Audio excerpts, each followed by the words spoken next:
अस्सलामुअलैकुम नाजरीन, आप देख रहे हैं JN न्यूज़ और मैं हूं आपकी होस्ट रुबीना चौधरी। सबसे पहले नजर डालते हैं आज की अहम खबरों पर। Students organisation Pakistan Tulamba unit का साने मस्जिद खदीजतुल कुबरा के शुहदा की याद में शमा रोशन एहतजाजी मुजाहिरा Imamia students organisation Pakistan Tulamba unit के ज़ेर एहतमाम साने मस्जिद खदीजतुल कुबरा के मासूम शुहदा की याद में शमे रोशन किए गए और एक पुरअमन एहतजाजी मुजाहिरा किया गया।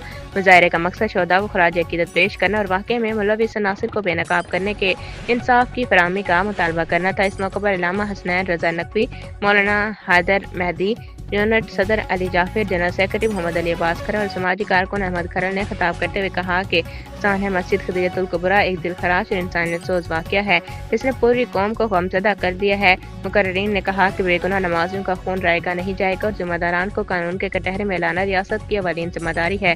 मुकर्रिरीन ने हुकूमत वक्त और कानून नाफिज करने वाले इदारों से मुतालबा किया कि साने में मुलविस मरकजी किरदारों और सहूलतकारों को फौरी तौर पर गिरफ्तार करके किराए वाक़ई सजा दिलाई जाए ताकि आइंदा ऐसे शर्मनाक वाक़यात का सद्भाव मुमकिन हो सके। आखिर में शुरा ने शुहदा के दर्जात की बुलंदी, लवाहिकीन के लिए सब्र जमील और मुल्क में अमन और सलामती के लिए खुसूसी दुआ की।